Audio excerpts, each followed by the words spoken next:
তোমার কর্ম পদ্ধতি নিয়ে সামনে এগিয়ে যাও। লা আযুলু আহুতুকা, আমি আবু তালিব দুনিয়ায় যতদিন জীবিত থাকবো আমি তোমার চাচা আবু তালিব তোমাকে ছায়া হিসাবে, অভিভাবক হিসাবে সংরক্ষণ করব।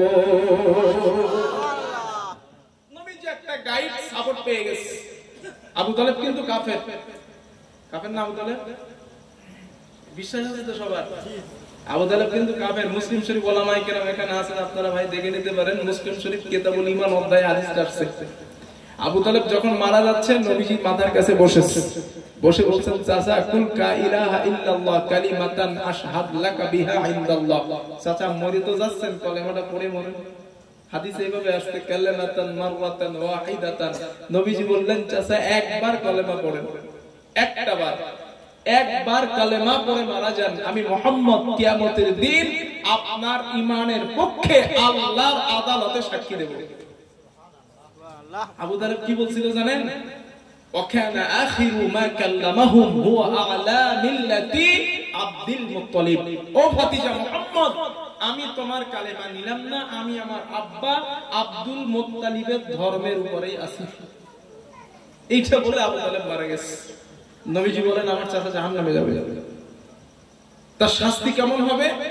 পায়ের মধ্যে স্যান্ডেল, যে আমরা জুতা পরি না, ওই দুটা ফিতাওয়ালা স্যান্ডেল পরিয়ে দেওয়া হবে জাহান্নামার। নবী বলেন, ইয়াগলি মিনহুমা বিমা, ওই জাহান্নামার চটির তাপে আবু তালেবের মাথার ঘেনু টকবক টকবক করে ফুটতে থাকবে। মানে নবীর হাজার ভালোবাসছে, ঈমান আনে নাই বলে জাহান্নামে যাবে। ঈমানের কত দাম ভাই, কত দাম ঈমানের! আর আমরা হাজার ভরি ভরি কথা বলি, ঈমান নষ্ট করে দিচ্ছি। 500 টাকা নোটের পিছনে ঈমান বিক্রি করে দিচ্ছি। আছে না এরকম? ভোটের সময় আসলে কত মানুষ ঈমান বিক্রি করে। না ভাই, ঈমান বড় সম্পদ। নবীজি একদিন কাবার কাছে গেছে, কাবাকে লক্ষ্য করে আঙুল দিয়ে নবীজি বলছে, কাবা তোর অনেক দাম, অনেক সম্মান তোর আল্লাহর কাছে, তবে কাবা শুনে রাখ, একজন পরিপূর্ণ পাক্কা ঈমানদারের যে দাম আল্লাহর কাছে, তোর মতো 100 কাবার ওই দাম আল্লাহর কাছে নাই। একজন ঈমানদারের এত দাম আল্লাহর কাছে। এই জন্য ঈমান কোটি কোটি বিলিয়ন টাকার থেকে মূল্যবান সম্পদ ঈমান, এটা নষ্ট করেন না ভাই। আমার বন্ধুগণ, আমার আলোচনা বোঝা যাচ্ছে তো আপনাদের? না, আমি কিন্তু ভাইজান এরকম ছোট ছোট ভাষায় কথা বলি, কানে টানে হাত দিয়ে আব্বা খালু মারে, এটা করতে পারি না আমি। আর এটা করেও আমি লাভ কিছু পাই না, কারণ জনগণ তো বোঝেই না। এই যে আপনারা মনোমুগ্ধকর ভাবে কষ্ট করে কথাগুলো শুনছেন, নিশ্চিত বুঝতে পারছেন, না হলে শুনতেন না। এতে জাতির কল্যাণ হবে, এই জন্য একটু কষ্ট হলেও শোনেন, লাভ দেবে ইনশাআল্লাহ। আমার বন্ধুগণ, রাসূলুল্লাহ সাল্লাল্লাহু আলাইহি ওয়াসাল্লাম চাচার সাপোর্ট পাওয়ার পর নবীজি চিন্তা করলেন, না না, নেতাদেরকে আর দাওয়াত না, এবার বাচ্চা থেকে বৃদ্ধা পর্যন্ত দাওয়াত দেব। কিন্তু কেমন ভাবে দেওয়া যায়? নবীজি কৌশল অবলম্বন করলেন। বুখারীর বর্ণনা, সাঈদ আলাল জাবাল আলাস সাফা রাহমাতুল লিল আলামিন, সাফা পাহাড়ে দাঁড়ালেন। আল্লাহর নবী সাফা পাহাড়ে দাঁড়ায়া, ইয়া বানু হাশিম, হে হাশিম বংশের জনগণ, ইয়া বানু কুরাইশ, হে কুরাইশ বংশের জনগণ, হে কাইনুকা গোত্রের জনগণ। রাসূল বিভিন্ন গোত্রের নাম ধরে ধরে আহ্বান করলেন। আল্লাহর রাসূল সাফা পাহাড়ে দাঁড়ানো আর নাম ধরে যখন আহ্বান করলেন, মানুষের কানে নবীজি কণ্ঠের আওয়াজ চলে যায়। আল্লাহর নবী ডাকার পর অনেক মানুষ সাফা পাহাড়ের পদদেশে হাজির হয়ে গিয়েছে। না জানি মুহাম্মদ আমাদের কি কথা বলেন, গুরুত্বপূর্ণ কোন কথা, না হলে প্রত্যেক কওমকে মুহাম্মদ কেন ডাক দিয়েছে? আমার বন্ধুগণ, হাদিসের মধ্যে আসছে, কিছু মানুষ অসুস্থ ছিলেন, কিছু মানুষ ব্যস্ত ছিলেন। ব্যস্ততার কারণে, অসুস্থতার কারণে আল্লাহর নবীর ডাকে তারা আসতে পারে নাই। হাদিসে আসছে, আরসালা রাসূলান লিউযিরা মা হুয়া, আসতে যারা পারে নাই তারা আর একজনকে পাঠিয়ে দিয়েছে, যাও না, মুহাম্মদ কেন ডাকে দেখে এসো, মুহাম্মদ কেন ডাকছে দেখে আসো। রাহমাতুল লিল আলামিন সাফা পাহাড়ে দাঁড়ানো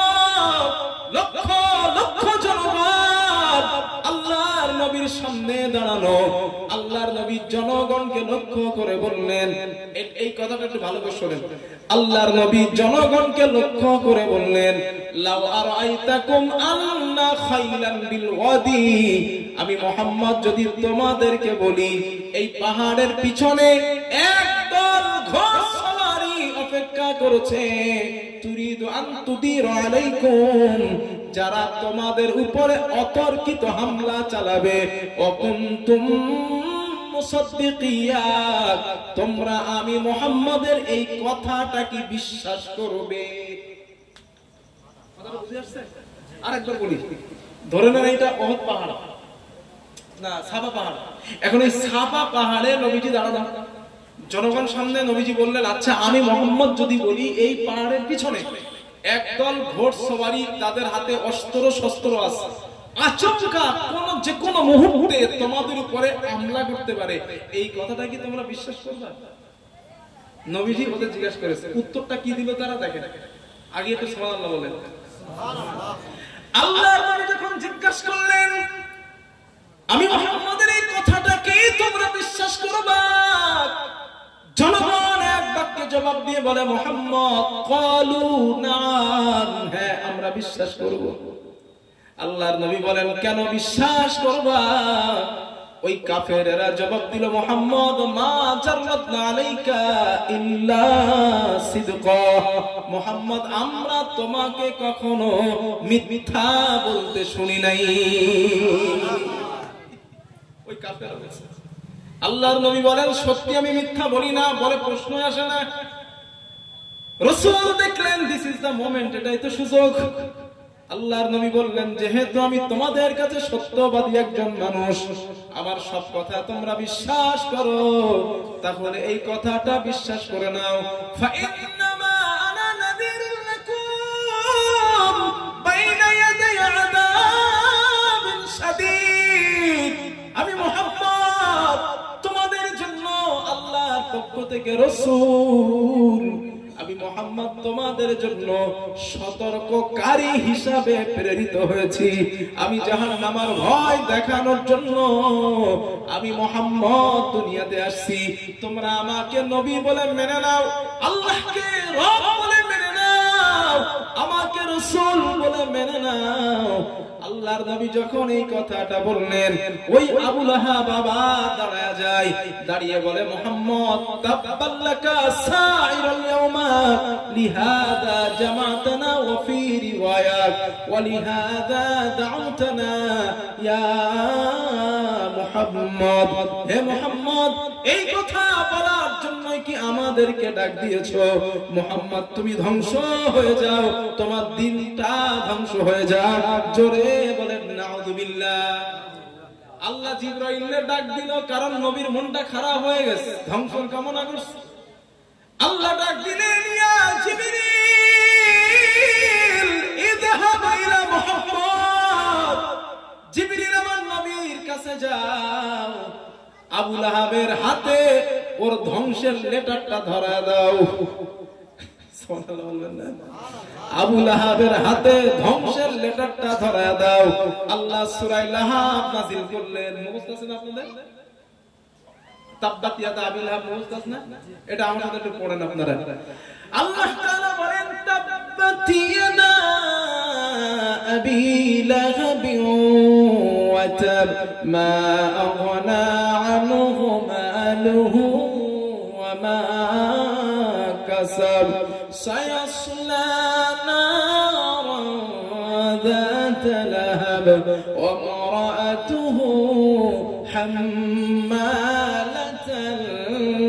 হাতাব ফি জিদিহা হাবলুম মিন মাসাদ। জোরে বলেন আল্লাহু আকবার। আল্লাহ বলেন, তাব্বাত আমি ধ্বংস করে দিলাম ইয়াদা তার হস্তদ্বয় আবি লাহাব আবু লাহাবের। তুই আমার নবীর ধ্বংস কামনা করলি, না না আমার রাসূল তো ধ্বংস হবে না, আমি আল্লাহ আবু লাহাব তোর হস্তদ্বয় ধ্বংস করলাম। শুধু তোরে না, তোর স্ত্রী উম্মে জামিলারও ধ্বংস করলাম। এই জায়গাটা এখানে দেখেন, একটা মজার ঘটনা বলি। এই সূরাটা যখন নাযিল হয়েছে, আবু লাহাবের একটা ছেলে ছিল, তার নাম ছিল উতাইবা। কি নাম বলেন? জোরে বলেন সবাই একটু। উতাইবা, উতাইবা। এখন উতাইবার কাছে এই সূরা পৌঁছে গেছে। ওরা তো জামান তো আরবি বুঝে ফেলেছে। আবু লাহাবের ব্যাপারে আমার আব্বা ধ্বংস, আমার মা ধ্বংস, আমাদের মাল সম্পদ কোনো কাজে আসবে না, কথাটা পড়েছে। নবীর উপরে বিরাট রাগ, নবীজিরে মারবে, রাসূলকে মারবে। আচ্ছা, ভালো করে নবীরে খুঁজতেছে, খুঁজতে খুঁজতে খুঁজতে খুঁজতে কাবার চাতরে নবীজিরে পেয়ে গেছে। কাবার চাতরে রাসূলকে পেয়ে গেছে। একজন কাবার চাতরে নবীজিরে পেয়েছে হাতিমের উপরে। হাতিমে কাবায় বসে নবী কোরআন পড়তেছিলেন, হাদিসে আসছে। নবীজি পড়তেছেন, উতাইবা পাশে গিয়ে বলছে, মুহাম্মদ সাল্লাল্লাহু আলাইহি ওয়াসাল্লাম, এই জায়গায় কোরআন পড়তেছো কেন? তুমি তোমার বাড়ি যাও, বাড়ি গিয়ে কোরআন পড়ো। নাউজুবিল্লাহ বলে। নবীজি বললেন, উতাইবা, এইটা তো আল্লাহর ঘর, এখানে যার ইচ্ছা সে তার রবের ইবাদত করবে, এটা বাধা কিসের আবার? আমার বন্ধুগণ, এই কথাটা শোনার পর উতাইবা রেগে যায়। আল্লাহর নবীকে গালাগালি দেওয়া শুরু করেছে। শুধু গালি দেয় না, ওয়াশাক্কা কামিসাক, নবীর জামা ধরে টান দেওয়া শুরু করেছে। মানুষ তাকায়া তাকায়া দেখছে। আবার নবীর জামাটা উতাইবা টানতে টানতে ছিঁড়ে ফেলেছে। আল্লাহর রাসূলের শুধু জামা ছেড়ে দেয়, হাদিসে আসছে ওয়া তাফালা ফি ওয়াজহিহি, আল্লাহ রাসূলের মুখের উপরে থুতু নিক্ষেপ করেছে উতাইবা। আল্লাহ রাসূলের যখন মুখের উপরে থুতু নিক্ষেপ করলো, আল্লাহর নবী আর সহ্য করতে না পেরে ফারাফা ইয়াদাইহি, দুই হাত উঁচা করলেন আর বললেন, আল্লাহুম্মা সাল্লিত আলাইহি কালবাম মিন কিলাবিক, ও আমার আল্লাহ, এই উতাইবার উপরে কুকুর জাতীয় হিংস্র কোন প্রাণীকে আপনি নেলায়া দেন, হিংস্র কোন প্রাণীকে আপনি নিয়ে দেন। আল্লাহর নবী এই দোয়া করার সঙ্গে সঙ্গে ফাসতুজিবা দুআউহু সাল্লাল্লাহু আলাইহি ওয়াসাল্লাম, আল্লাহর নবীর এই দোয়াটা আল্লাহর কাছে কবুল হয়ে যায়, কবুল হয়ে গেছে। উতাইবা কিন্তু বুঝে ফেলেছে, দোয়া যা মুহাম্মদ করেছে আমি শেষ। কারণ কাফেরেরা নবীকে না মানলেও, অস্বীকার করলেও তারা জানতো মুহাম্মদ সত্য নবী। এটা কি বিশ্বাস হয় আপনাদের? না এটা দলিল দেই না তো আপনারা বলবেন হুজুর আপনি মনগড়া বলতেছেন। আবু জাহেলের নাম শুনছেন না? মিস্টার বড় হুজুর আবু জাহেল, আবু জাহেল সাহেবের নাম শুনছেন তো? বড় হুজুর। এখন এই বড় হুজুরের একটা খাদেম ছিল, খাদেম, খাদেম তো বোঝেন, যে কাজ কাম করে দেয় খাদেম। এখন ওই খাদেমকে নিয়ে আবু জাহেল বদরের মাঠে গেছে। বদরের যুদ্ধ 670 খ্রিস্টাব্দে বদরের যুদ্ধ সংঘটিত হয়। ওই বদরের যুদ্ধে গিয়েছে আবু জেহেল ওই খাদেমকে নিয়ে। এখন খাদেম বদরের মাঠে গিয়ে আবু জেহেলকে ডাক দিয়েছে, হুজুর একটা কথা আপনার কাছে একটু জানতে চাই, বলবেন? আবু জেহেল বলছে, কি কথা? হুজুর আপনি যে মুহাম্মাদের বিরুদ্ধে যুদ্ধ করতে আসলেন, সেই মুহাম্মদ মানুষটা আসলে আপনার কাছে কেমন? খুব মন দিয়ে শোনেন, এই তথ্যটা বুখারীতে আসছে। কে বর্ণনা করেছে? যেই খাদেম আবু জেহেলের, ও নামটা ভুলে গেছি, সাহাবার, উনি পরবর্তীতে আবার মুসলমান হয়। মুসলমান হওয়ার পরে রাসূলকে এই ঘটনাটা শোনায়, হুজুর এমন এমন ঘটছে। এখন আবু জেহেল ওই খাদেমকে বলছে, আচ্ছা তুই যুদ্ধের মাঠে এসে এমন প্রশ্ন আমারে করছিস কেন? খাদেম বলছে, হুজুর আমি আপনাকেই বলতে শুনেছি মুহাম্মদ আল আমিন। সুবহানাল্লাহ বলবেন না? খাদেম বলছে, হুজুর আমি তো আপনাকে মুহাম্মদ আমানতদার হিসাবে আপনার মুখ থেকে শুনেছি, আপনি তো মুহাম্মদকে সত্যবাদী বলেন, সুতরাং আমি জানি যুদ্ধ হয় শত্রুপক্ষের সাথে, বন্ধুর সাথে, ভালো মানুষের সাথে তো যুদ্ধ হওয়ার কথা না। হুজুর যুদ্ধটা কেন করতে আসলেন? আসলে মুহাম্মদ মানুষটা আপনার কাছে কেমন একটু বলবেন? আবু জেহেল বলে, শোন। আবু জেহেলের মুখটা খাদেমের কানের কাছে নিয়ে গেছে, কানের কাছে নিয়ে বলে, শোন, লাত আল উজ্জা, আমি লাত আর উজ্জার শপথ করে বলছি, আসমানের নিচেই জমিনের উপরে মুহাম্মাদের মতো ভালো মানুষ, শ্রেষ্ঠ মানুষ, ইনসাফওয়ালা মানুষ আমি আবু জেহেল, আমার কাছে দ্বিতীয় আরেকটা নাই, আমার কাছে দ্বিতীয় আরেকটা নাই। খাদেম বলে, সর্বনাশ, যেই মানুষটা আপনার কাছে এত ভালো তার বিরুদ্ধে লড়াই করতে আসলেন, হুজুর চলেন কলেমা পড়ে মুসলমান হয়ে যায়। আবু জেহেল বলে, বেটা দ্বিতীয়বার এই কথা যদি বলিস তোর কল্লা আগে নিব। খাদেম বলে হুজুর কেন? আবু জেহেল বলে আমি জানি মুহাম্মদ সত্য নবী, আমি জানি মুহাম্মদ আল্লাহর প্রেরিত রাসূল, আমি জানি কোরআন মুহাম্মাদের বানানো না, ওটা আল্লাহর। হুজুর বিরোধিতা কেন করেন? আবু জেহেল বলে বিরোধিতা করি আমি যদি মুহাম্মদকে নেতা মানি, মুহাম্মদ বসবে এইখানে আর আমি বসবো এইখানে। আমি যদি মুহাম্মদকে নেতা মানি, নবী মানি, রাসূল মানি, মুহাম্মদ বসবে গদিতে, আমি বসবো নিচেই। সুতরাং গদি ছাড়বো না, এজন্যই সত্য জানার পরেও বিরোধিতা করি। কথাটাকে বুঝে আসতাম। এই এমন চাচাজি একটু বলেন, এমন কর্মকাণ্ড বর্তমানে আছে না ওই যুগে ছিল? শুধু আছে আছে যুবক ভাই আছে, শুধু না ওর থেকে আরো বেশি আছে। গদি আমার চাই, প্রয়োজনে মানুষ মেরে ফেলবো। গদি আমার চাই, প্রয়োজনে ঘর ভেঙে ফেলবো। গদি আমার চাই, রাতের বেলা পকেটে 500 টাকা ঘুষ দিতে দেবো। গদি আমার চাই। গদিকে বাঁচানোর জন্য ঈমান তো বিক্রি করছেই তো করছে। শুধু ঈমান বিক্রি না, ঈমান বিক্রি করার সাথে সাথে মানুষের উপরে জুলুম, অত্যাচার, নির্যাতন, এক্সট্রিমাল রুল এমন কিছু নাই গদি বাঁচানোর জন্য আমাদের সমাজের কিছু মানুষ করছে না। হ্যাঁ বললো ঠিক, বললেও ঠিক, না বললেও ঠিক। শুধু গদি বাঁচানোর জন্য গদি আমার চাই, তাতে মারা লাগে মারবো, কোনো সমস্যা নাই। এই কর্মকাণ্ড যাদের আছে, ও আরো আবু জেহেলের ব্লাড যদি এক জায়গায় করা হয়, গিয়ে ল্যাবে টেস্ট করা হয়, আবু জেহেলের ব্লাড আর ওর ব্লাড কিছুটা মিলবে বলে মনে হয়, ঠিক না ভাই? আবু জেহেল গদি বাঁচানোর জন্য মুহাম্মদ সাল্লাল্লাহু আলাইহি ওয়াসাল্লাম বিরোধিতা করেছে। বুখারীর হাদিস তার প্রমাণ। শুধু গদি বাঁচানোর জন্য, নিজের সরকার থাকবে, ক্ষমতায় থাকবে, এই ক্ষমতা বাঁচানোর জন্যই মুহাম্মদ সাল্লাল্লাহু আলাইহি ওয়াসাল্লাম বিরোধিতা করেছেন। কিন্তু পেরেছেন চিরস্থায়ী না, কারণ আল্লাহ জালিমকে অবকাশ দেন কিন্তু ছাড় দেন না। জালিমকে আল্লাহ ছাড় দেন, জালিমকে ছেড়ে দেন না। তার ইতিহাস যুগে যুগে আল্লাহ রচিত করে রেখেছেন। ফেরাউনের দিকে তাকান, আরে আপনি কত বড় জালিম, আপনি কত বড় পাওয়ারফুল, আপনি কত বড় ক্ষমতাধর, আরে আপনার কি পাওয়ার আছে? আপনার থেকে অনেক পাওয়ার ফেরাউনের ছিল। আল্লাহ কাদায় সুমাইয়া মারছে, হ্যাঁ না? লোহিত সাগরে সুমানি দিছে না, কাদায় সুমাইয়া মারছে। হাদিসে আসছে, তাফসীরের কিতাবে এসেছে, যখন আবু জেহেল মারা যাচ্ছে, যখন বলছে আমানতু আন্নাহু লা ইলাহা ইল্লাল্লাযী আমানাত বিহি বানু ইসরাঈল, এই কথাটা যখন বলছে আল্লাহ আমি ঈমান আনছি ওই আল্লাহর উপরে, মানে দেখেন কত মানে বেরেন যখন পাগলে কিনা কয়, এইখানে আল্লাহ তাআলা এইভাবে বলছে যে আবু জেহেল, এই ফেরাউন কিন্তু এটা বলে নাই আমানতু আন্নাহু লা ইলাহা, এতটুকু বলে নাই, এতটুকু বলছে আমানতু আন্নাহু লা ইলাহা ইল্লাল্লাযী আমানাত বিহি বানু ইসরাঈল। আল্লাহ আমি ঈমান আনছি ওই আল্লাহর উপরে, যে আল্লাহর উপরে বনি ইসরাঈল কওমের ঈমান আনছে। মানে আল্লাহরে বোঝাচ্ছে, আল্লাহ তুমি যদি না বোঝো তাহলে এইভাবে বোঝো যে আমি ঈমান আনছি তোমার উপরে, যারা যে আল্লাহর উপরে বনি ইসরাঈল কওমের ঈমান আনছে। আল্লাহরে বোঝাইতেছে। তাফসীরের কিতাবে এসেছে, যখন ওই কথা বলছে জিবরাইল মুখের মধ্যে সমুদ্রের কাদা ঠেসে দিয়েছে ফেরাউনের। কেন দিয়েছে?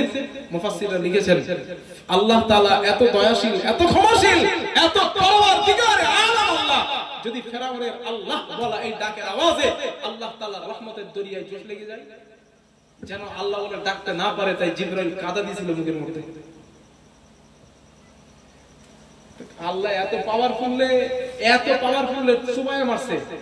গোটা পৃথিবীর বাদশা ছিল, তুমি তো ভাই কয়েকজনের বাদশা। গোটা পৃথিবীর বাদশা ছিল ফেরাউন নমরুদ, গোটা পৃথিবী শাসন করেছে, তারে একটা ল্যাংড়া মশা দিয়ে আল্লাহ মারছে। তুমি তো কোথায় শুনোবি, তোমারে মারতে আল্লাহ সন্ধ্যা সকাল লাগবে না, এমন একটা দিবি এক ঠেলায় শেষ।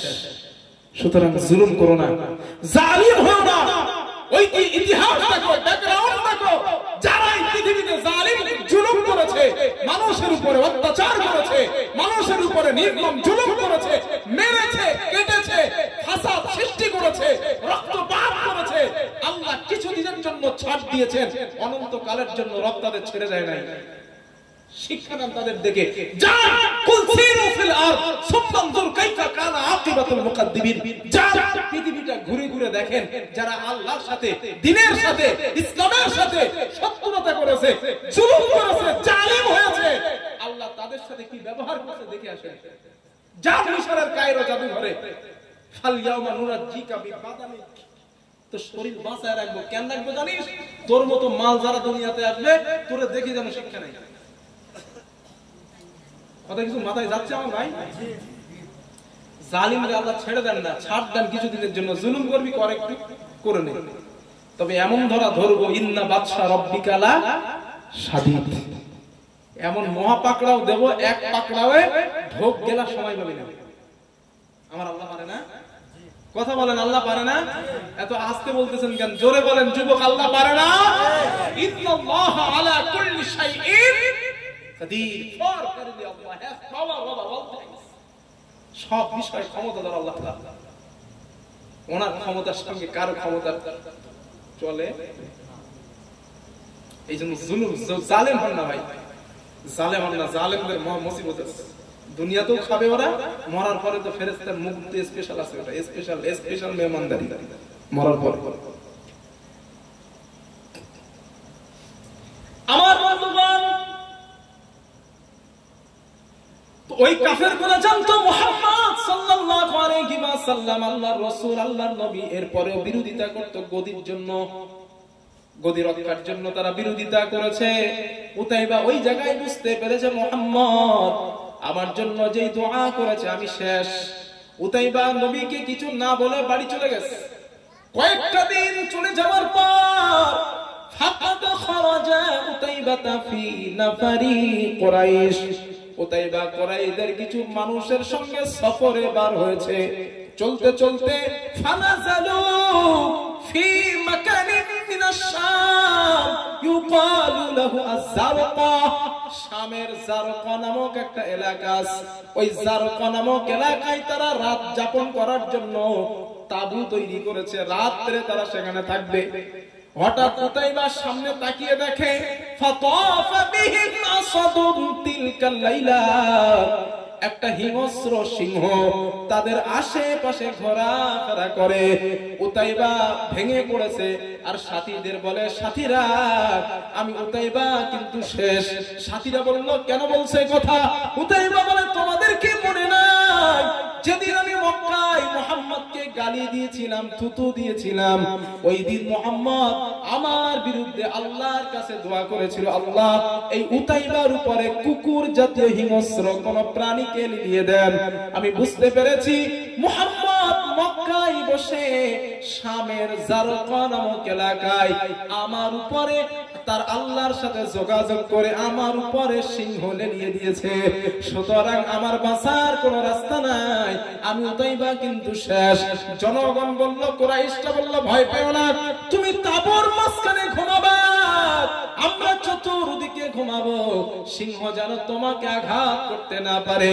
হাদিসের মধ্যে পাওয়া যায় রাতের বেলা সিংহ উতাইবার গলা ধরেছে, সিংহের ভাষাটা যেন এটাই ছিল, ও উতাইবা, রাসূলের সঙ্গে যে গুস্তাকি তুমি করেছিলে, আল্লাহ চাইলে গুস্তাকি রাসূলের প্রতিশোধ আল্লাহ আমি সিংহের মাধ্যমে নিয়ে নেয়।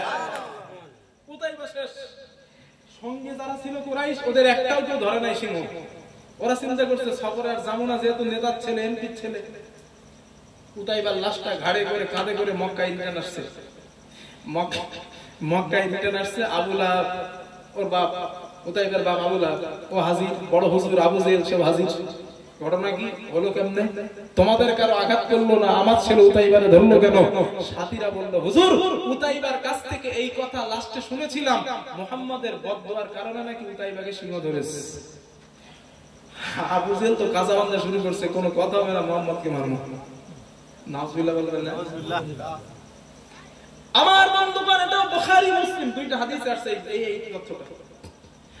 রাসূলুল্লাহ সাল্লাল্লাহু আলাইহি ওয়াসাল্লামকে মারার পরিপূর্ণ সিদ্ধান্ত নিয়ে নিয়েছে। আল্লাহর নবী কাবার চাতোয়ারে গেলেন। ফালাম্মা আসবাহা আবু জাহলিন, সকালবেলা আবু জেহেল কাবার চাতোয়ারে আসছে। শুধু আবু জেহেল আসে নাই, ওয়া আসহাবুল লাহু জুলুস, আবু জেহেলের বন্ধু বান্ধব যারা তারাও কাবার চাতোয়ারে আসছে। আল্লাহর নবী দা সাল্লা নামাজে দাঁড়ালেন। আবু জেহেল দাঁড়ায়া বলে, ও আমার সাথীরা, আইয়ুকুম উজিউ, আমি যদি তোমাদেরকে একটা কাজ দিই, ওই কাজটা তোমাদের মধ্যে কেউ কি করতে পারবা? জনগণ বলল কি কাজ? আবু জেহেল বলল শোনো, ফায়াদুহু আলা দহরি মুহাম্মদ ইদা সিজদা, মুহাম্মদ যখন সিজদায় চলে যাবে উটের নাড়ি বুড়ি রক্ত গোবরটা নিয়ে মুহাম্মাদের পিঠের উপরে চাপায়া দিবা। শুধু নাড়ি বুড়ি না, রাউফিন শব্দটা হাদিসে আসছে, রক্ত গোবরটাও সঙ্গে নিবা। ওই জনগণের মধ্যে একজন পাপিষ্ঠ কাফির দাঁড়িয়ে যায়, ওর নাম আসছে হাদিসে উকবা ইবনে আবি মুআইদ। ওই কাফেরটা দাঁড়ায়া বলল, হুজুর ফাকালা ইয়া আবাল হাকাম, হে আমাদের জ্ঞানের বাপ, দায়িত্বটা আমারে দেন। ওরা বলছে আমারে দেন। আবু জেহেল বলে দেখো, দায়িত্বটা কিন্তু সহজ না, কারণ মুহাম্মাদের পক্ষে তার চাচা আবু তালেব আছে। হইছে আগে শুনছেন না আবু তালেব? উতাইবা বলে হুজুর দায়িত্বটা আমারে দেন, আমি পারবো। আবু জেহেল বলে যাও, যেখানে উটের নাড়ি বুড়ি রক্ত গোবর গুলা বাবার সঙ্গে আনবা। আল্লাহর নবীর কাছে আনা হলো। ইদা সিজদা, নবী যখন সিজদার মধ্যে চলে গেলেন, ওই রক্ত নাড়ি বুড়ি গুলা আমার নবীর পিঠ মোবারক চাপিয়ে দেওয়া হয়। আল্লাহর নবীর পিঠের উপরে দেওয়া হয়েছে। রাসূল সিজদা থেকে মাথা ওঠাতে পারেন না। সিজদার মধ্যে তখন রাসূলের মাথা মোবারক রাহমাতুল লিল আলামিন সোনার বদনে রক্ত গোবর গুলা ঝরে যায়। আর এই দৃশ্যটা কাফের গুলা দেখে ফায়াদহাকু বাদুহুম লিবাদিন, একজন আর একজন হাসতে হাসতে একজন আর একজনের কাঁধের উপরে পড়ে যায়। আল্লাহর নবীর দৃশ্যটা দেখতে পেলেন। নবীজির সাহাবা আব্দুল্লাহ ইবনে মাসউদ রাদিয়াল্লাহু আনহু উনি দূর থেকে দেখতে পেয়েছেন, আবার নবীকে তারা কাবার চাতরে কষ্ট দিচ্ছে। হযরত মাসউদ চিন্তা করলেন, আমি যদি নবীর কাছে যাই আর নবীকে হেফাজত করতে যাই, মাক্কি জীবন তারা আমাকেও আঘাত করতে পারে। এই জন্য মাসউদ দৌড়ে ফাতেমার বাড়িতে গেলেন, ডাক দিলেন, ইয়া ফাতিমা তাআল ইনাকে, ফাতেমা এদিকে এসো। মক্কার কাফেরেরা তোমার বাবাকে কাবার চাতরে কষ্ট দেয়। হযরত ফাতিমা কাবার চাতরে আসলেন। রাহমাতুল লিল আলামিন তখনও কাবার সিজদার মধ্যে আছে। আল্লাহর রাসূলের পিঠ মোবারক থেকে উটের নাড়ি বুড়ি পচা রক্ত গুলো সরায় নিলেন। হযরত ফাতিমা নবীকে উঠালেন। আল্লাহর হাবিবকে ওঠানোর পর ফাজালাত তাবকি তুকাব্বিলুহু ফাতিমা, হযরত ফাতিমা আল্লাহর নবীকে চুমা দেয় আর কান্না করে, চুমা দেয় আর কান্না করে। আল্লাহর নবী জিজ্ঞেস করলেন, মা ইউবকি ইয়া ফাতিমা, ও ফাতিমা তুমি কান্না কেন করবা, কেন কান্না করতেছো? হযরত ফাতিমা বলেন, আব্বু قد شهب لون خلقك ثيابك ومربك, আপনার চেহারার রং রক্তে বিবর্ণ হয়ে গিয়েছে, আপনার জামা মোবারকটা লাল হয়ে গিয়েছে, এই জন্য আমি কান্না করতেছি। আল্লাহর রাসূল ফাতেমার মাথায় হাত দিলেন, সান্ত্বনা দিলেন আর বললেন, লা তাবকি ইয়া ফাতিমা, ও ফাতিমা তুমি কান্না করো না মা, তুমি কান্না করো না। ইন্নাল্লাহা ক্বাদ বা'সা আবাকি আমরিন, তোমার আব্বাকে আল্লাহ তাআলা এমন একটা ধর্ম দিয়ে দুনিয়াতে প্রেরণ করেছেন, এই দুনিয়াতে এমন কোন তিরিলতার বাড়ি থাকবে না, কাঁচা ইটের বাড়ি থাকবে না, পাকা ইটের বাড়ি থাকবে না, যেখানে ইসলাম নামীয় ধর্মটা আল্লাহ মানুষের বাড়িতে বাড়িতে পৌঁছে দিবে না। নারে তাকবীর। ও ফাতিমা কান্না করো না মা, আমি তোমার আব্বা বলছি, এই পৃথিবীতে এমন তিরিলতার বাড়ি, পাকা ইটের বাড়ি, কাঁচা ইটের বাড়ি তুমি পাবে না যেখানে ইসলাম আল্লাহ পৌঁছে দিবে না। আর ওই দিন তোমার আব্বাকে আল্লাহ গোটা পৃথিবীর বাদশা বানায় দেবে। একটু কান্না করো বন্ধু। এই হাদিস বলার উদ্দেশ্য আমার এটাই, রাসূলের এই জায়গায় কি কোনো অপরাধ ছিল? একটু জোরে বলেন না। নির অপরাধে নবীজিকে মেরেছেন। ভাই রাসূল যদি মনে করতেন প্রতিশোধ নেব, পারতেন না? পারতেন না? রাসূল প্রতিশোধ নেন নাই, কারণ নবীর টার্গেট এই অশান্তিযুক্ত মানুষগুলোকে আমি মুহাম্মদ শান্তির উপরে প্রতিষ্ঠিত করবই।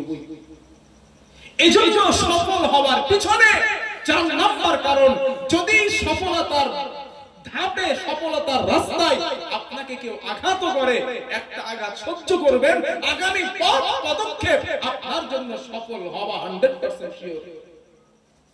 এটা রাসূলের জীবনের শিক্ষা। একটা মার দিছে, ধৈর্য ধরে ধরে সফল আপনি হবেন ইনশাআল্লাহ।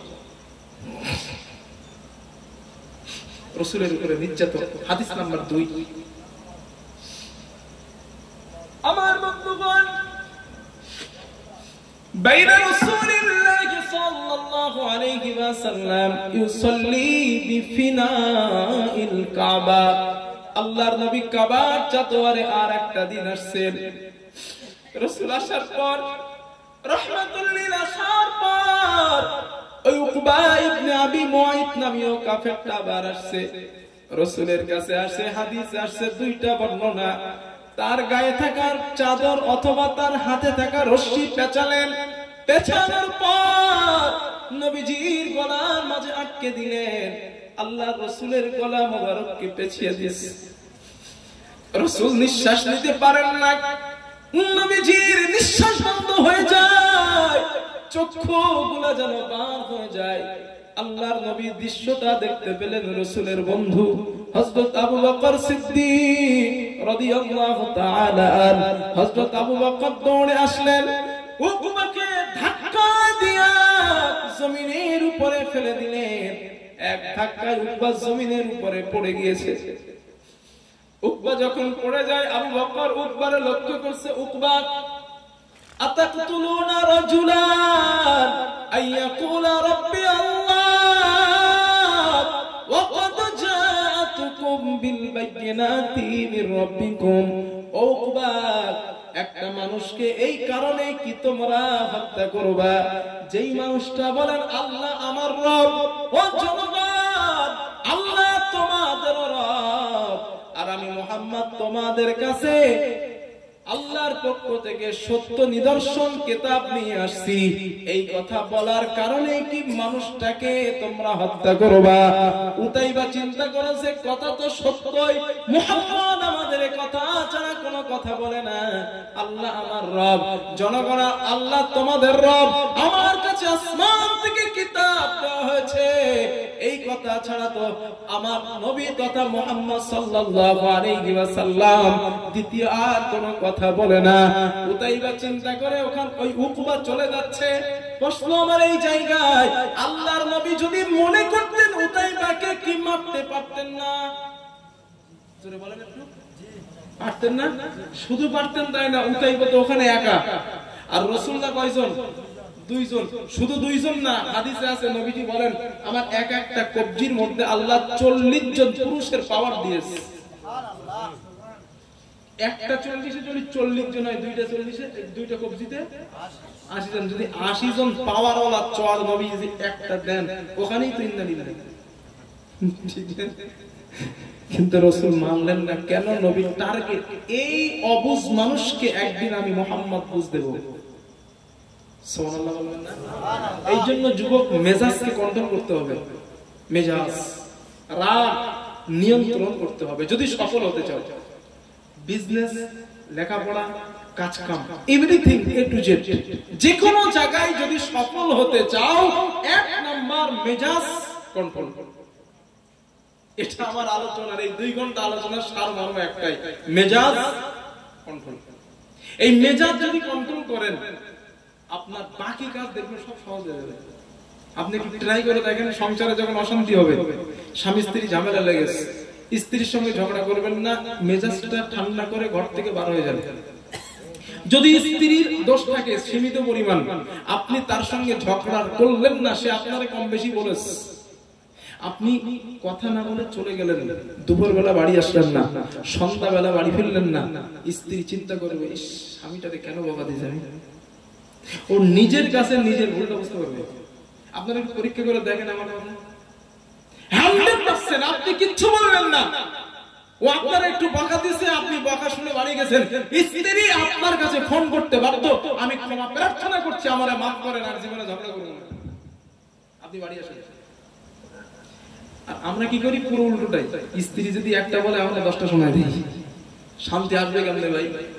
মেন্টালিটি, মেজাজ, এই মেজাজ কন্ট্রোল করতে হবে। রাসূল সাল্লাল্লাহু আলাইহি ওয়াসাল্লাম আর স্ত্রীরা কি নবীজিকে ঝামেলা করতো না? হ্যাঁ করতো। রাসূল সাল্লাল্লাহু আলাইহি ওয়াসাল্লামের স্ত্রীরাও হুজুর সাল্লাল্লাহু আলাইহি ওয়াসাল্লামকে মাঝে মাঝে ঝামেলা করতেন। কেমন ঝামেলা? আমাদের মতো না, মারপিট না ভাই। নবীজি বাড়ি আসছেন, মুসলিম শরীফের একটা বর্ণনা আসছে, নবীজি বাড়ি আসছে, এসে স্ত্রীরা বলছেন হুজুর আপনি আমার এটা দেন না, ওই স্ত্রী বলে আপনি আমার ওটা দেন না, আপনি আমার এইটা দেন না, সেইটা দেন না, ওইটা দেন না। এই নবীজিকে বিরক্ত করছে একদম। হুজুর সাল্লাল্লাহু আলাইহি ওয়াসাল্লাম বাড়ির মধ্যে চুপচাপ মেরে বসে পড়েছে, নামাজ পড়ে। নবীজি ঘর থেকে বার হয় না, সাহাবারা সব ঘরের বাইরে, হুজুর বারণ না কেন? ইস্তাজিন, হুজুর আমরা কি যাব? নবীজি বলেন না, আসো না। যা আবু বকর সিদ্দিক রাদিয়াল্লাহু আনহু, কিছু সময় পর হযরত আবু বকর সিদ্দিক আসছে, এসে বলছেন হুজুর ইস্তাজিন ইয়া রাসূলুল্লাহ, হুজুর আমি কি যাব? নবীজি বললেন আবু বকর আসো। হযরত ওমর গেলেন, হুজুর আমি কি আসবো? নবীজি বললেন ওমর তুমি আসো। হযরত ওমর ঘরের মধ্যে গিয়ে দেখেন আল্লাহর রাসূলের মেজাজটা খুব গরম, মানে গরম বলতে মনটা খুব খারাপ, মলিন হয়ে বসে আছে। স্ত্রী ডান দিকে বসা হাফসা, বাম দিকে বসা আয়েশা আম্মাজান, ওনারা বসা। হাফসা হলো ওমর রাদিয়াল্লাহু আনহুর মেয়ে, আর আয়েশা হলো আবু বকর রাদিয়াল্লাহু আনহুর মেয়ে, দুইজন নবীর স্ত্রী। হযরত ওমর রাদিয়াল্লাহু আনহু চিন্তা করছেন নবীজি নিশ্চয়ই এরা কিছু বলছে, মানে পাশে বসা নবীজির মন খারাপ ঘটনা কি? এখন ওমর রাদিয়াল্লাহু তাআলা আনহু একটা বুদ্ধি করে একটা গল্প শোনায়। হাদিসে আসছে ওমর রাদিয়াল্লাহু এমন একজন মানুষ ছিলেন, তিনি নবীজির নবুয়তের মেজাজ বুঝতে পারতেন। নবীজি রেগে কেন গেছেন, এই রাগ, এই নবুয়তের যে মেজাজ, ওই মেজাজ ওমর রাদিয়াল্লাহু আনহু বুঝে ফেলতেন। সুবহানাল্লাহ বলবেন না? তো হযরত ওমর রাদিয়াল্লাহু আনহু নবীজির একটা গল্প শোনাইতেছে। এই গল্পটা শুনেন, মজার গল্প। বলছেন হুজুর লাউ রাআইতা বিনতে খারিজা, হুজুর আপনি যদি খারিজার মেয়েকে দেখতেন। খারিজার মেয়ে মানে ওমর রাদিয়াল্লাহু আনহুর স্ত্রী, আর ওমর রাদিয়াল্লাহু আনহুর স্ত্রী মানে রাসূলুল্লাহর কি হবে? হযরত ওমর যদি শ্বশুর হয়, ওমরের বউ কি হবে? ওমরের স্ত্রী শাশুড়ি। তাই হযরত ওমর বললেন হুজুর লাউ রাআইতা বিনতে খারিজা, হুজুর আপনি যদি খারিজার মেয়েরে দেখতেন। নবীজি বললেন খারিজার মেয়েরে দেখার কি আছে, আমার শাশুড়িকে দেখার কি আছে, দেখছি তো আমি। হযরত ওমর বললেন হুজুর এমন দেখা না। রাসূল বললেন কেন, কি হইছে? হুজুর আর বলেন না, মানে আপনার শাশুড়ি আমার স্ত্রী শুধু আমারে বিরক্ত করে, হুজুর আপনি আমার এইটা দেন না, আপনি আমার ওইটা দেন না, কাপড় দেন না, এইটা দেন না, সেইটা দেন না। রাসূল বলছে ওমর তুমি কি করলা? হযরত ওমর বলেন হুজুর ফারাজাও তো ওয়ানকাহার গলা টুটি টিপে ধরেছে। হ্যাঁ হাদিস আছে মুসলিম শরীফে আছে। বিরক্ত হয়ে গিয়া সহ্য না করতে পেরে ফারাজাও তো ওয়ানকাহার গলা টুটিটা টিপে ধরেছে। হাদিসে আসছে রাসূল এই কথা শোনার পর মন খারাপ ছিল না, ফাদওয়াহিকা রাসূলুল্লাহ হাত্তা বাদাদনা ওয়াজিসুহু, নবীজি হেসে দিলেন, নবীর সামনের দাঁতগুলো দেখা যায়। সুবহানাল্লাহ। রাগটা মলিন হয়ে গেছে, আর বলছে ওমর আর বলো না, ঘটনা তো সেম টু সেম। হযরত ওমর বলেন হুজুর কেন, কি হয়েছে? বলে এই যে হাফসা আর এই যে আয়েশা বাকিগুলো ঘরের মধ্যে আছে, নামাজ পড়ে আসার পরে আমার এরা জ্বালিয়ে খাই, হুজুর আমার এইটা দেন না, ও বলে আমার এইটা দেন না, ই বলে আমার এইটা দেন না। ওমর তুই বল না, আমি নবীর কাছে টাকা পয়সা কম, আমি দেব কোত্থেকে ওদের? হাদিসে আসছে হযরত ওমর গিয়ে হাফসার গলা টিপে ধরেছে, আবু বকর গিয়ে আয়েশার গলা টিপে ধরেছে। তোরা নবীর কষ্ট দিস কেন? ওরা মহিলা মানুষ, বোঝো না, বুদ্ধি কম, ছাড়ো। হযরত ওমর বলেন না হুজুর ওরা আপনারে কষ্ট দেয় কেন? আয়াত নাযিল হয়ে গেছে, ইয়া নিসা নবী লাস্তুন্না কাহাদিন মিনান নিসা, ও নবীর স্ত্রীরা আল্লাহ তোমাদের থেকে নাপাকি দূর করতে চায়।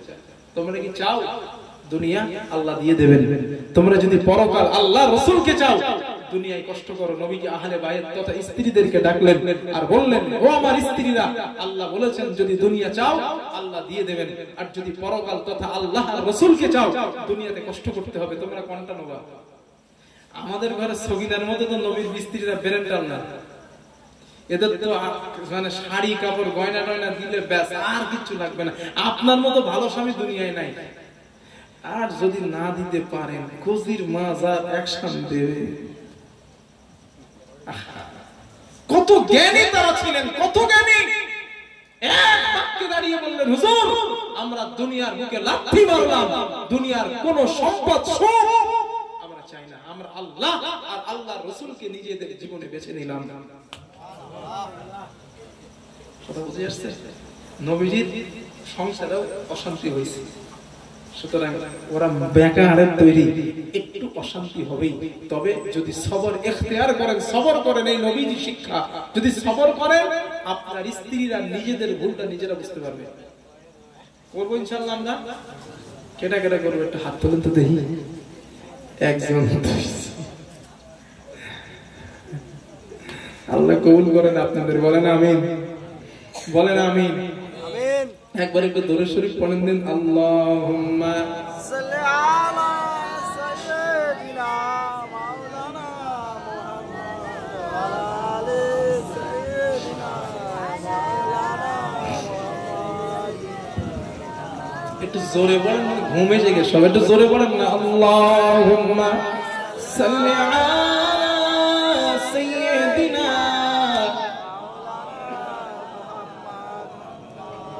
وعلى آل سيدنا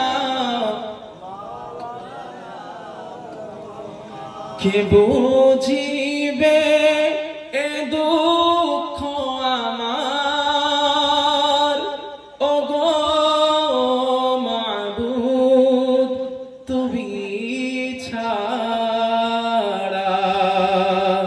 কে বুঝিবে এ দুঃখ আমার, ওগো মাবুদ তুমি ছাড়া।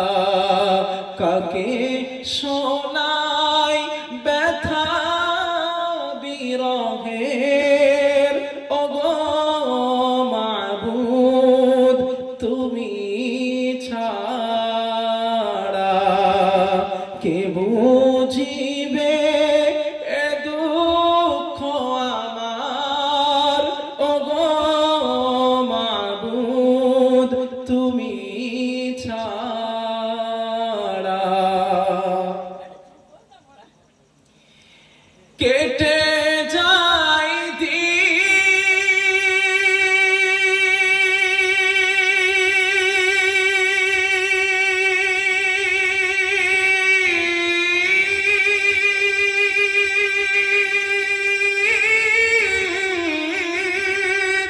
কেটে যায় দিন, কেটে যায় রাত, বোঝে না কেউ দিলের চাহাত। কেটে যায় দিন, কেটে যায় রাত, বোঝে না কেউ দিলের চাহাত।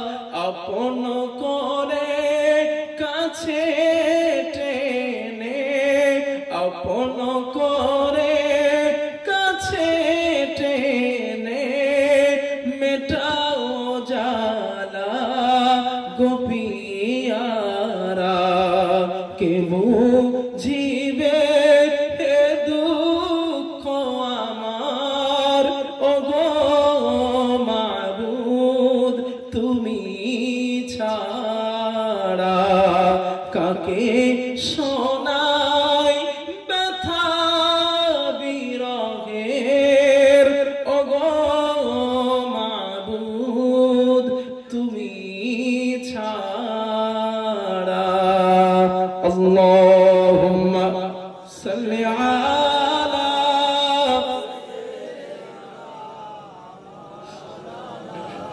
ওয়া আলা আলি সাইয়্যিদিনা মাওলানা মুহাম্মদ। কষ্ট হচ্ছে আপনাদের? না, ঘুমাচ্ছে না তো? না। যাক, তাহলে হাদিস বললাম কয়টা? রাসূলের কষ্টের হাদিস দুইটা, না? দুইটা। হাদিস নাম্বার 3, এই হাদিসটা একটু মন দিয়ে শুনুন, যুবক ভাই যারা আছেন বিশেষ করে।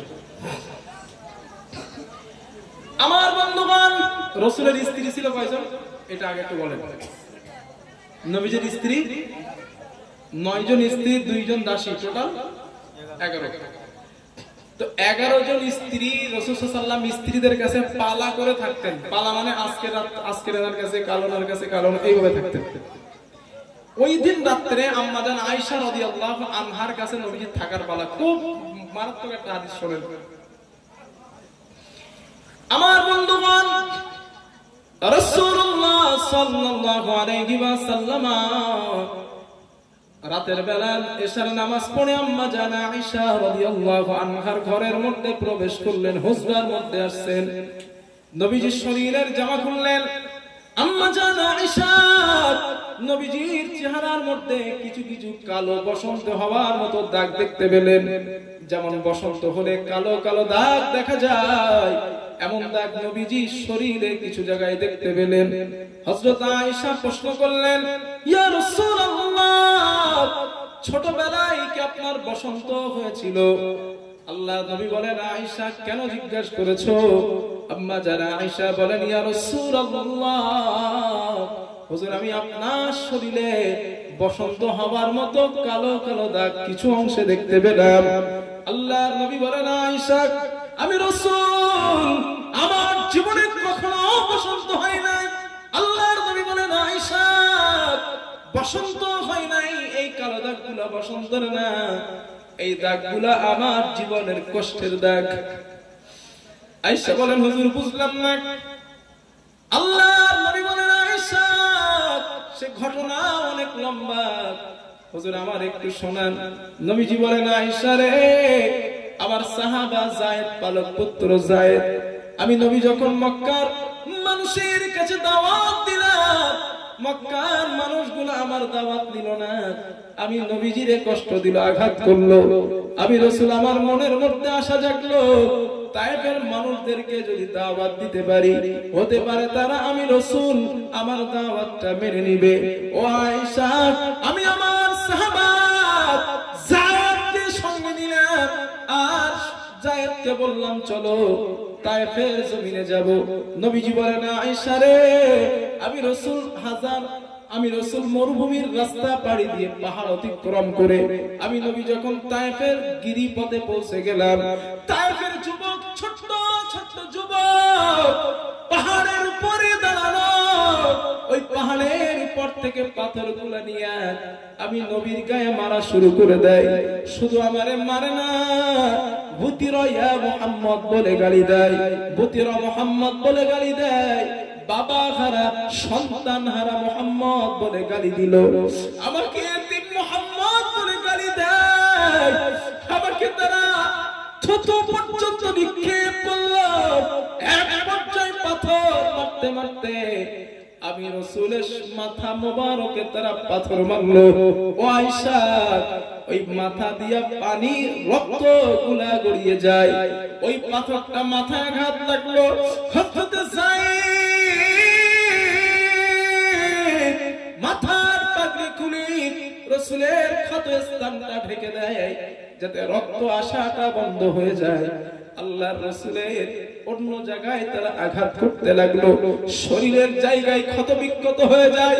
হযরত যায়েদ কাফেরদেরকে বলে, ও তায়েফের যুবকেরা, যত রাত তোমাদের আছে আবার উপর থেকে বেটায় নাও, আবার নবী মুহাম্মদকে তোমরা ছেড়ে দাও। আবার রাসূল তো তোমাদের কিছু বলে নাই, শুধু এতটুকু বলছে, ইন্নী রাসূলুল্লাহি ইলাইকুম জামিআ, আমি গোটা জগতের মানুষের জন্য রাসূল, তোমরা আমাকে নবী বলে মেনে নাও। হযরত যায়েদ বলেন, আমি যখন আল্লাহর রাসূলকে ঠেকাতে গেলাম, সাপোর্ট করতে গেলাম, তারা আমাকে মারা আরম্ভ করে দেয়। এক পর্যায়ে তারা পাহাড়ের উপর থেকে নেমে আমার নবীকে ধাক্কা মারা শুরু করে দেয়। আমার রাসূল বেহুশ হয়ে গেছে, নবীজির কোনো হুঁশ নাই। কিছু সময় পর আল্লাহর রাসূলের আবার হুঁশ আসছে, তারা নবীজিকে আবার উঠাইছে, আবার ধাক্কা মারলো, আবার রাসূল আবার জমিনে পড়ে যায়, আবার রাসূল আবার বেহুশ হয়ে গিয়েছে, আবার তারা উঠালো, আবার নবীকে আবার ধাক্কা মারলো, নবীজি আবার বেহুশ হয়ে গেলেন। একবার দুইবার না, তিনবার ওই তায়েফের মানুষেরা নবীকে বেহুশ করেছেন। যারা উমরায় বা হজে গিয়েছেন তারা দেখবেন তায়েফের জমিনে তিন রাস্তার মুখে একটা অংশ একটা পাথর কাঁটা তার দিয়ে ঘেরা আছে। হযরতে যায়েদ বলেন, আমি আল্লাহর নবীকে যখন 3 বারের মাথায় তারা বেহুশ করেছে, ওরা বেহুশ করে নবীজির আর হুঁশ ফিরে আসে না। ওরা পাহাড়ের মাথায় উঠলো, পাহাড়ের মাথায় উঠে এলান করা শুরু করলো, কদ কুতিলা মুহাম্মাদুর, কদ কুতিলা মুহাম্মাদুর, মুহাম্মদ মারা গিয়েছে, আমরা মুহাম্মদকে হত্যা করে ফেলেছি। এই কথা তারা বলা আরম্ভ করে দেয়। আল্লাহর হাবিবের হুঁশ নাই। হাবিব যায়েদ, আল্লাহর রাসূলকে ওই পাথরের গায়ে হাত দিয়ে বসালাম, নবীজির কপাল মোবারকে হাত দিলাম, আবার নবীর কপালটা অনেকটাই গরম। হযরতে যায়েদ বলেন, নবীজির শরীরে রক্ত জমে গিয়েছে, রক্ত বার হয়ে গড়াতে গড়াতে জমে যায়, রাসূলের হুঁশ নাই। আমি মনে করলাম না জানি আমার নবী শহীদ হয়ে যায় কিনা, রাসূল দুনিয়া থেকে বিদায় হয়ে যায় কিনা। আমি যায়েদ আমার ধারণা এসে যায়, কিন্তু কিছু সময় পর আমি দেখতে পেলাম রাহমাতুল লিল আলামিন আল্লাহর হাবিব নিজের চক্ষুটা আসমানের দিকে তাকায়ছে। আল্লাহর নবী তাকায় দেখে, ফাইদা আনা বিসাহাতি জিবরিল, হযরতে জিবরাইল তার নূরের ডানাগুলা আল্লাহর নবীর মাথার উপরে ছায়া করে দাঁড়িয়ে গিয়েছে। আল্লাহর নবী জিজ্ঞাসা করলেন, ইয়া আখি জিবরিল, ও ভাই জিবরাইল, কি ব্যাপার তুমি এখন এখানে? হযরতে জিবরাইল বলেন, ইয়া রাসূলুল্লাহ, ইন্নাল্লাহা قد بعث قول قومك لك وما ردوا إليك يا رسول الله, আপনার কওম আপনার সঙ্গে যেই ব্যবহার করেছে, আপনারে কষ্ট দিয়েছে, আপনাকে আঘাত করেছে, হুজুর আল্লাহ সব দেখেছেন, আল্লাহ সবগুলা শুনেছেন। وقد بعث إليك ملك الجبال, ওই যে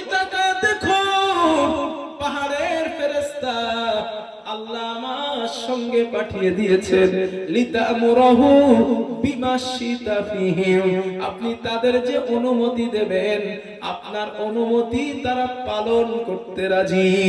আল্লাহর নবী ওই ঘরে বসে আয়েশাকে ডাক দিয়ে বলেন, আয়েশা,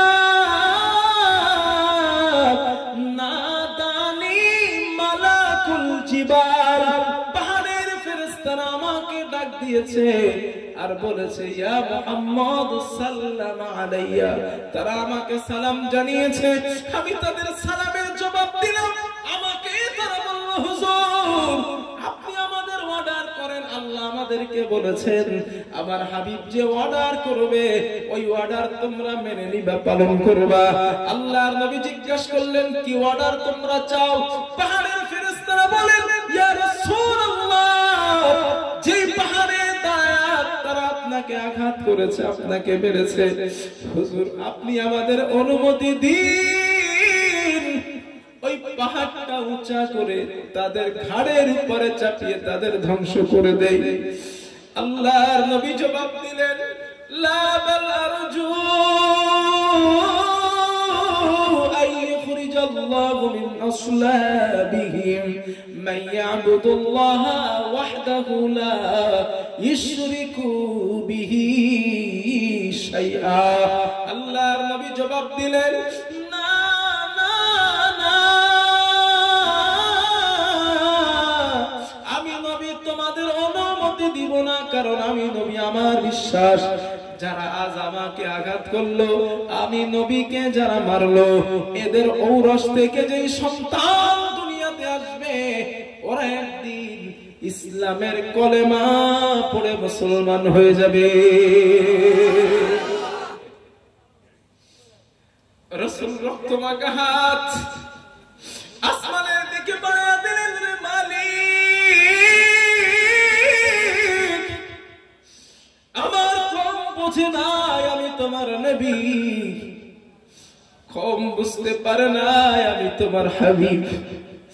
আল্লাহুম্মা গফির লি কওমি ফাইন্নাহু লা ইয়ালামুন, ও আমার রব, আমার কওম বুঝতে পারে না আমি তোমার নবী। আল্লাহ, আপনি এদেরকে এদের প্রতিশোধ নেবেন না। আল্লাহ, আপনি আমার কওমরে মাফ করে দেন। আমি আমার কওমকে মাফ করে দিলাম, আমার কওমকেও আপনি মাফ করে দেন। আল্লাহর নবী এই মাফের উদারতা দেখালেন যারা এত কষ্ট দিয়েছে। নবী যায়েদকে ডাক দিলেন, রে যায়েদ, এখন কোন সময়? যায়েদ বলেন, ইয়া রাসূলুল্লাহ, আসরের রক্ত চলে যাবার অতিক্রম হয়েছে, উপক্রম হয়েছে। আল্লাহর নবী বলেন, যায়েদ, আমি নবী একটু উযু করব। নবীজি উযু করলেন, আসরের নামাজ নবীজি আদায় করলেন। আল্লাহর নবী আদায় করে বসা, সামনে একটা আঙ্গুরের বাগান, এখনো বাগানটা আছে, কাটা তার দিয়ে ঘেরা, গাছগুলা মারা গিয়েছে, তবে বাগানটা এখনো আছে। ওই বাগান থেকে এক যুবক রাহমাতুল লিল আলামিন নবীজির কাছে আসলেন। এসে নবীর অবস্থা দেখে জিজ্ঞাসা করলেন, মাসমুক, আপনার নাম কি? নবীজি বলেন, ইসমি মুহাম্মদ ইবনে আব্দুল্লাহ, আমার নাম হলো আব্দুল্লাহ। আল্লাহর নবী ঘুরিয়ে বলেন, ও যুবক, তোমার নাম না আক্তাস? যুবকের চোখ কপালে উঠে গেছে, আমার নাম আক্তাস, আপনারে কে বলছে? নবীজি বলেন, শুধু তোমার নাম আক্তাস না, তোমার বাড়ি ইউনুস নবীর এলাকায়। যুবক তারও আশ্চর্য, আমার বাড়ি ইউনুস নবীর এলাকায়, এটা কেমন করে জানলেন? আমার নাম যে আক্তাস, এটাও আপনি কেমন করে জানলেন? আল্লাহর নবী বলেন, যুবক আক্তাস, ইউনুস নবীও নবী, আমিও আল্লাহর রাসূল। একজন নবীর খবর আর একজন নবীর কাছে আল্লাহ দিয়ে দেন।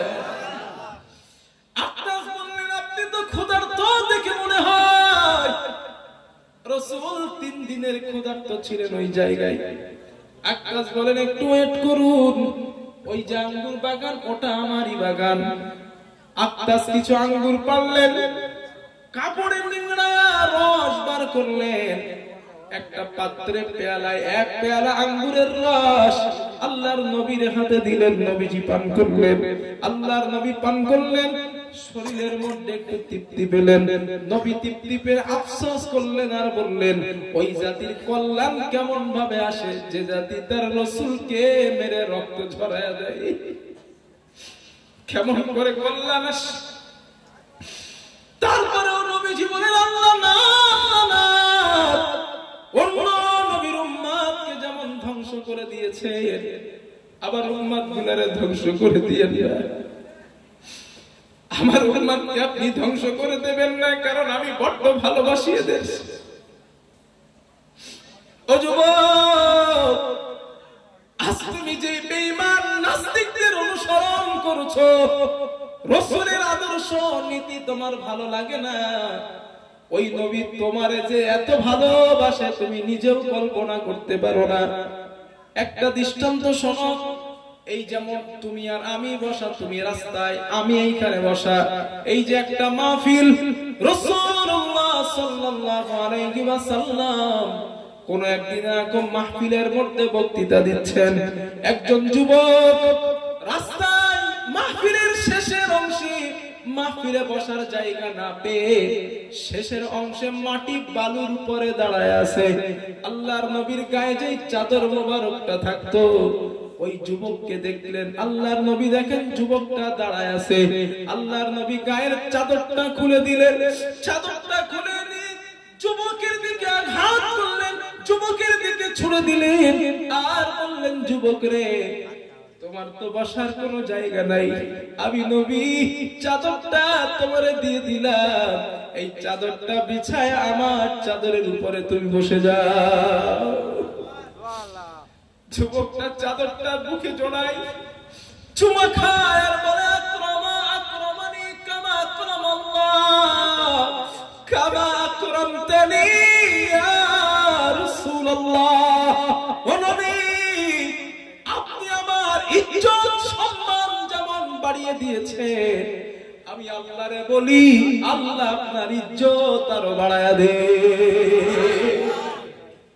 যুবক, এই ভালোবাসেন মুহাম্মদ সাল্লাল্লাহু আলাইহি ওয়াসাল্লাম তোমাকে, আর আমি আমি আর তুমি সেই নবীর আদর্শ ছাড়া, সেই নবীর আদর্শ ভুলে গিয়ে, সেই রাসূলের আদর্শ ভুলে গিয়ে বেঈমান নাস্তিকদের আদর্শ ফলো করি।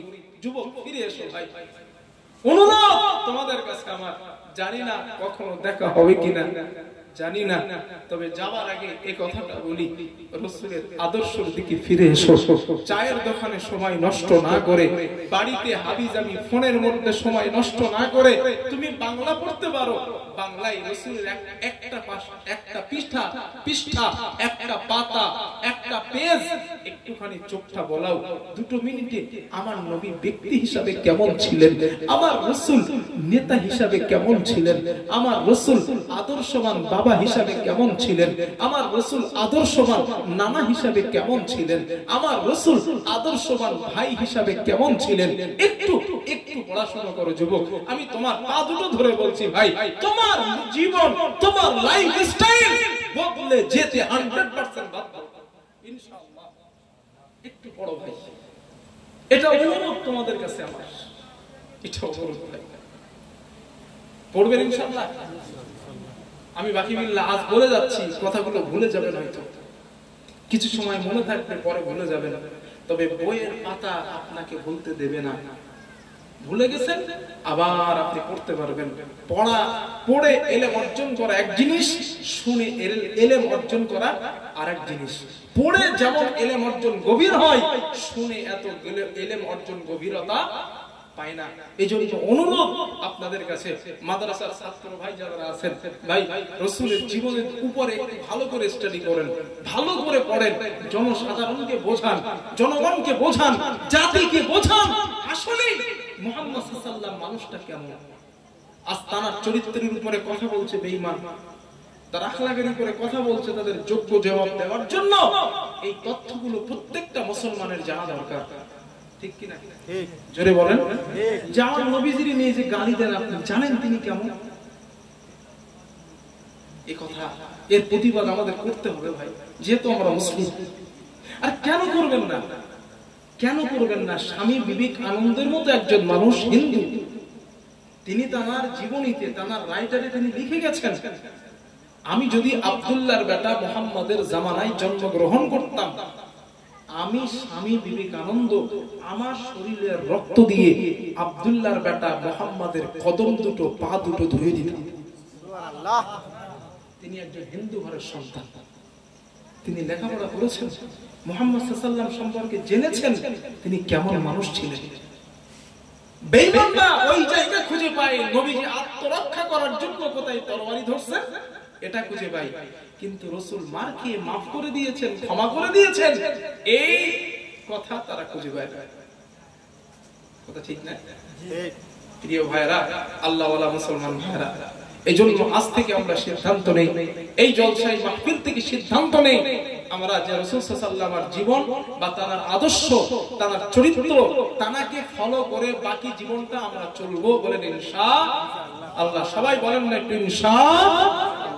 সুবহানাল্লাহ ওয়ালহামদুলিল্লাহ ওয়ালা ইলাহা ইল্লাল্লাহ, লা ইলাহা ইল্লাল্লাহ, লা ইলাহা ইল্লাল্লাহ, সুবহানাল্লাহ ওয়ালহামদুলিল্লাহ ওয়ালা ইলাহা ইল্লাল্লাহ, লা ইলাহা ইল্লাল্লাহ, মুহাম্মাদুর রাসূলুল্লাহ সাল্লাল্লাহু। সম্মানিত ভাইরা, যারা দাঁড়িয়ে আছেন তাদেরকে বসতে হবে। হাদিসে আছে মুস্তাজাবুদ দাওয়াত, 3 শ্রেণীর ব্যক্তির দোয়া আল্লাহ ফেরায় না। তার মধ্যে একটা হলো মাজলুম, অত্যাচারিত, 2 নাম্বার হলো বাবা মা, 3 নাম্বার হলো মুসাফির। মুসাফিরের দোয়া আল্লাহ ফেরান না। আমার বাড়ি থেকে আপনার এইখানে জায়গা 125 কিলোমিটার, আমার বাড়ি থেকে আপনার এইখানটা 125 কিলোমিটার। হানাফি মাযহাবের মাসলা অনুযায়ী আমি বর্তমান মুসাফির, আর মুসাফিরের নিয়ত করি আমি ঘর থেকে বার হয়েছিলাম। সুতরাং মুসাফিরের দোয়া কবুল হয়। মা বোনেরা যারা পর্দার আড়ালে আছেন তারা বসে যান, সকলে দোয়ায় শরীক হবেন। বা যুবক ভাই যারা দাঁড়িয়ে আছেন আপনারা বসেন, একজন দাঁড়িয়ে থাকবেন না। একটা যুবক দাঁড়াবেন না, সবাই বসেন, সবাই বসে যান। একবার আমার সঙ্গে পড়েন বিসমিল্লাহির রহমানির রহিম। আস্তাগফিরুল্লাহাল্লাযী লা ইলাহা ইল্লা হুয়াল হাইয়ুল কাইয়্যুম ওয়া আতুবু ইলাইহি। আশহাদু আল লা ইলাহা ইল্লাল্লাহু ওয়াহদাহু লা শারীকা লাহু ওয়া আশহাদু আন্না মুহাম্মাদান আবদুহু ওয়া রাসূলুহু। লা ইলাহা ইল্লাল্লাহু মুহাম্মাদুর রাসূলুল্লাহ। আল্লাহুম্মা আমিন। ربنا ظلمنا أنفسنا وإن لم تغفر لنا وترحمنا لنكونن من الخاسرين. ربنا آتنا في الدنيا حسنة وفي الآخرة حسنة وقنا عذاب النار. وبرات عرشের মালিক, বিশাল জমিনের মালিক, বিশাল সিদরাতুল মুনতাহার মালিক, বিশাল লাউহে মাহফুজের মালিক, গুনাহগার বান্দা বান্দি একত্রিত হয়ে তোমার কাছে গুনাহ আমাকে হাত পেতেছে রে মাওলা। মেহেরবানি করে আমাদের জীবনের সমস্ত গুনাহগুলো তুমি মাফ করে দাও। আয় আল্লাহ, সন্ধ্যা থেকে এত সময় পর্যন্ত অনেক আলোচনা হয়েছে আল্লাহ, ভুল ত্রুটি মার্জনা করে দিয়ে কবুল আর মঞ্জুর করে নাও আল্লাহ। আয় আল্লাহ তাআলা, যদি কিঞ্চিত পরিমাণ সওয়াব দেন আখিরি জামানার পয়গম্বর নবী মুহাম্মদ রাসূলুল্লাহ সাল্লাল্লাহু আলাইহি ওয়াসাল্লামের রূহ মুবারকে পৌঁছে দেন। আল্লাহ তাআলা সকল সাহাবা সাহাবী তবে তাবেঈন আইম্মাই মুজতাহিদিন সালফে সালেহিন মুতাকাদ্দিমিন মুতাআখিরিন আল্লাহ সকল হুজুরদের রূহ মুবারকে তুমি পৌঁছে দাও। ও আল্লাহ তাআলা, আমাদের সামনে পিছনে ডাইনে বামে যত মুমিন মুমিনা নারী চলে গিয়েছেন আল্লাহ সকলের রূহ মুবারকে পৌঁছে দাও। আল্লাহ, মনে পড়ে গেল জনম দুঃখিনী মায়ের কথা, জনম দুঃখী আব্বার কথা রে আল্লাহ। আমাদের মধ্যে যাদের আব্বা নাই আম্মা নাই, চিরজীবনের মতো বিদায় হয়ে গেছেন আল্লাহ, আব্বা আম্মার কবরকে জান্নাতের বাগান বানায় দাও। আল্লাহ, আমাদের মধ্যে যাদের দাদা নাই দাদি নাই নানা নানি শ্বশুর শাশুড়ি পিতৃ মাতৃকুল যারা চলে গিয়েছে আল্লাহ সকলের কবরকে জান্নাতের টুকরা করে দাও। আল্লাহ, খাস করে দোয়া চাই মেহেরবান মাওলা, আমাদের পাশেই রয়েছে কবরস্থান, এইখানে কত মানুষ শুয়ে রয়েছে, জানি না অন্ধকার কবরে তারা কি হালতে কি অবস্থায় রয়েছে মাওলা। মেহেরবানি করে তাদের সকলের কবরকে জান্নাতের বাগান বানায়া দাও। আল্লাহ, এই কবরে যারা শুয়ে আছে কারোর কবরে তুমি আযাব দিও না রে মাওলা, কারোর কবরে কষ্ট দিও না। এই মাহফিলের পুণ্য সওয়াব তাদের আমলনামায় তুমি বকশিশ করে দাও। আয় আল্লাহ, আমাদের মধ্যে যারা অসুস্থ তুমি সুস্থ করে দাও, ঋণগ্রস্ত যারা ঋণকে পরিশোধ করার তৌফিক দাও, কন্যা দেয় ভুক্তভোগী যারা কন্যাকে সৎপাত্রস্থ করবার মতো তৌফিক দাও। আল্লাহ তাআলা, খাস করে দোয়া চাই মাবুদ, আমরা যত মানুষ এখানে আছি আমাদের বেঈমান করে মরণ দিও না, কাফের করে মরণ দিও না, আমাদের রাস্তাঘাটে কুকুর বিড়ালের মতো অ্যাক্সিডেন্টে মরণ দিও না আল্লাহ। আল্লাহ, আমাদেরকে হসপিটালের বেডে শুইয়ে মরণ দিও না।